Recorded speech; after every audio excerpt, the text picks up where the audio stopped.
Selamat pagi semuanya.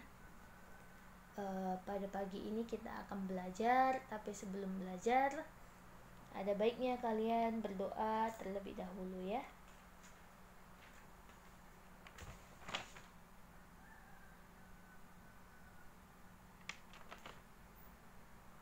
Oke, baik.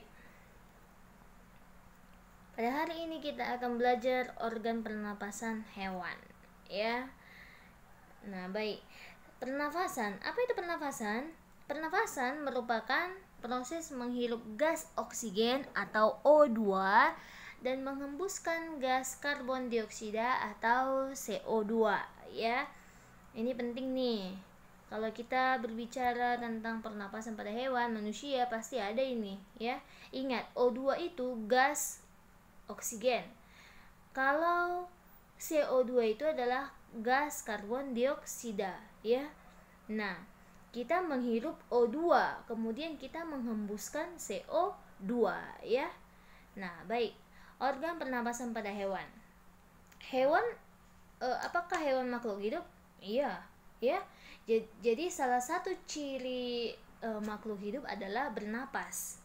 Nah, sebagai makhluk hidup, hewan juga apa? Hewan juga melakukan proses pernapasan. Namun, sistem pernapasan pada hewan sangat bervariasi dan beragam daripada sistem pernapasan pada manusia ya. Nah, baik. Pada hari ini kita akan belajar organ pernapasan pada hewan. Yang pertama pada ikan, kedua cacing, ketiga amfibi, keempat burung, kelima mamalia, keenam reptil, dan ketujuh adalah serangga. Ya. Oke, pertama. Apa ini? Ikan, ya. Pasti tahu lah kalian ikan itu bagaimana kan? Iya. Sudah pernah dimakan. Atau ada juga ya yang sering atau yang punya hobi mancing atau punya hobi memelihara ikan gitu sampai punya peternakan. Oke, baik. Tapi intinya pasti nggak ada kalian yang tidak mengenal ikan ya, pasti tahu. Oke, yang pertama ikan. Nah, ikan mempunyai mulut. Tahu mulut ikan yang mana? Yang ini loh, mulut ikan loh. Nah, mulut ikan itu fungsinya adalah tempat masuknya air yang mengandung oksigen ya. Nah, yang kedua rigi-rigi insang ya, rigi-rigi insang. Nah, rigi-rigi insang itu yang ini, yang dia hitam ya, yang hitam itu rigi-rigi insang namanya ya. Fungsinya penyaring air saat ikan bernafas. Next, lembaran insang ya, lembaran insang. Lembaran insang itu yang warnanya merah, yang bentuknya seperti sisil ya. Nah, itu lembaran insang. Tahu kan yang mana? Kan yang Miss Gerisi terakhir ini loh. Iya, itu lembaran insang, warnanya merah dan bentuknya seperti sisil. Nah, lembaran insang ini mengandung pembuluh darah ya, mengandung pembuluh darah. Kemudian ada lengkung insang ya. Lengkung insang itu fungsinya tempat melekatnya lembaran insang. Nah, jadi lengkung insang itu yang warna putih antara rigi-rigi insang dan antara lembaran insang ya. Nah, jadi itu tempat melekatnya lembaran insang yang warna merah itu dan yang bentuknya seperti sisil itu ya. Nah, selanjutnya penutup insang. Itu fungsinya menjaga oksigen agar tidak keluar. Penutup insang itu, nah kalau ini kan di dalamnya ini kan, tapi adanya di luarnya ini sebenarnya kan? Ada kan? Iya, dia itu yang bisa buka tutup itu loh. Nah, itulah penutup insang. Jadi itu punya fungsinya menjaga oksigen agar tidak keluar ya. Nah, baik. Selanjutnya cacing. Tanya kalian ini cacing ini? Kalau ada yang belum pernah lihat cacing, dikorek dulu tanah itu, ya pasti di sana ada yang namanya apa, cacing, ya. Nah baik,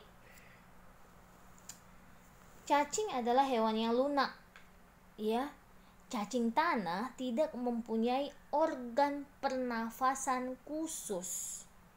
Jadi organ pernapasan pada cacing itu menggunakan kulitnya.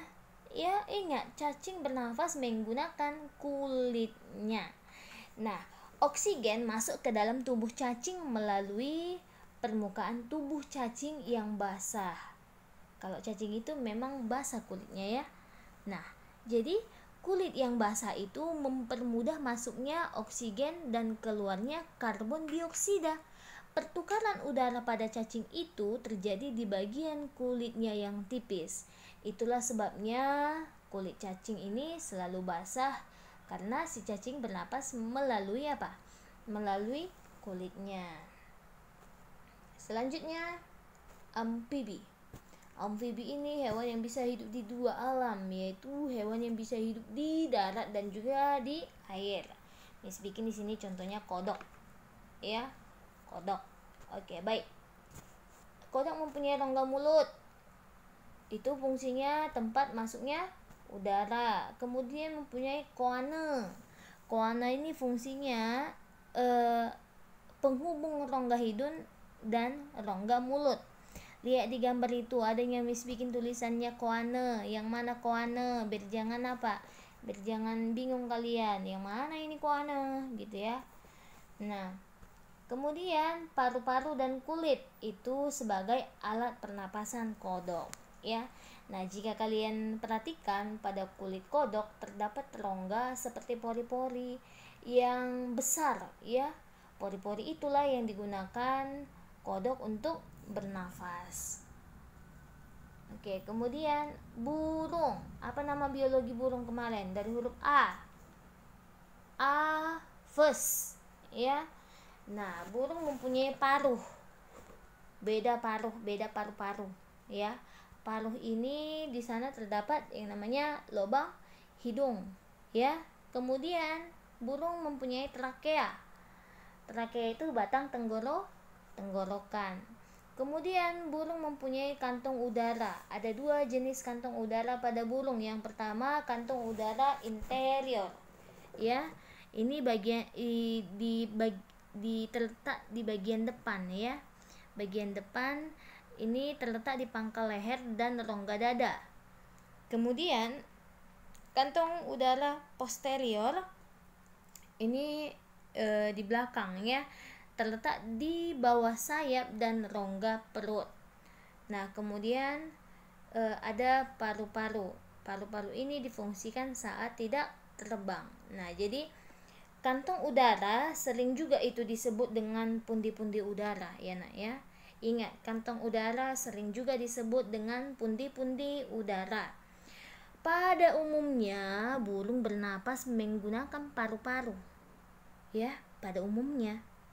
Tetapi burung memiliki organ tambahan, yaitu kantung udara atau pundi-pundi udara, ya.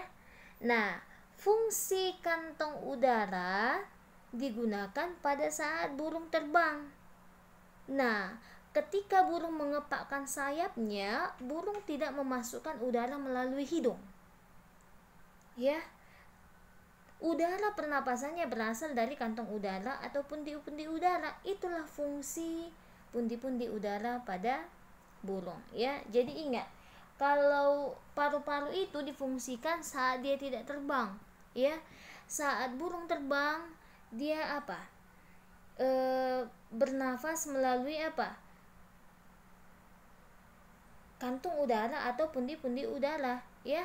Nah, selanjutnya mamalia. Mamalia Miss bikin di sini gambar dog, ya, anjing, ya. Nah, baik. Yang pertama, anjing mempunyai hidung. Hidung itu tempat masuknya udara. Kemudian ada yang namanya faring. Faring ini sebagai saluran yang menghubungkan mulut dan tenggorokan. Kemudian ada trakea. Trakea ini adalah batang tenggorokan. Kemudian paru-paru ini alat pernapasan pada anjing ya. Oke, kalau kalian lihat di buku kalian, mamalia itu ada dua, ada yang hidup di darat, ada yang hidup di air. Yang hidup di darat ya contohnya ini, dog ya, anjing ya. Kalau yang hidup di air itu seperti paus dan lumba-lumba ya. Nah, mereka dapat bertahan lama menyelam dalam air. Ketika kehabisan napas, hewan tersebut akan muncul ke permukaan air untuk mengambil oksigen. Paus dan lumba-lumba memiliki lubang berkatup di atas kepalanya. Ketika mengambil oksigen di permukaan air laut, lubang tersebut akan terbuka, ya, akan terbuka. Nah, ketika menyelam, katup itu akan tertutup kembali, ya. Nah, paus sering menyemburkan air melalui lubang berkatup untuk mengeluarkan air yang masuk ke dalam katup, ya. Nah, baik, selanjutnya adalah reptilia. Ini Miss bikin gambar kadal ya. Nah, kadal ini mempunyai lubang hidung sebagai tempat masuknya udara, kemudian mempunyai trakea. Trakea ini akan menonjol saat apa? Saat kadal ini menelan mangsa, ya, akan menonjol saat kadal menelan mangsa supaya kadal ini tidak sesak napas, ya. Nah, ini trakeanya. Tengok itu gambarnya di mana ditunjuk, ya. Nah, kemudian ada paru-paru, ya. Paru-paru ini sebagai alat pernapasan pada kadal, ya. Nah, baik. Kemudian ada tulang rusuk. Ini berkontraksi saat oksigen masuk, berelaksasi saat karbon dioksida keluar, ya. Nah, selanjutnya serangga. Serangga mempunyai mulut, ya. Ada mulutnya sebagai tempat masuknya udara. Kemudian dia mempunyai kantung udara, ya. Kantung udara ini tempat menyimpan udara, ya.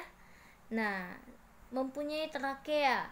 Trakea ini sebagai penghantar oksigen ke sel-sel tubuh, ya, ke sel-sel tubuh. Trakea itu merupakan pembuluh-pembuluh halus yang bercabang yang memenuhi seluruh bagian tubuh serangga dan bermuara pada stigma. Kemudian ada spiracle. Spiracle ini sebagai jalan keluar dan masuknya udara, ya, atau spiracle ini kalau di buku kalian ini stigma, ya. Nah, jadi itu sebagai jalan keluar masuknya udara. Oke, baik. Miss mau setiap yang di kolom warna biru, ya, pasti di setiap ini ada kolom warna birunya kan, yang seperti ini kan. Nah, Miss mau ini kalian catat, ya, kalian catat sebagus mungkin di buku catatan kalian, ya. Terserah kalian mau bikinnya bentuknya bagaimana, mau bikin kotak-kotak seperti ini juga nggak apa-apa, ya, tapi buat sebagus mungkin, secantik mungkin, ya. Nah, kalian catat ini di apa? Di buku catatan IPA kalian, dan kemudian Miss kasih kalian PR ini. Ini hanya 5, ya. Hanya 5.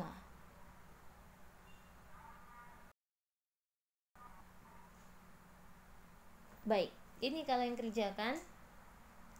Nanti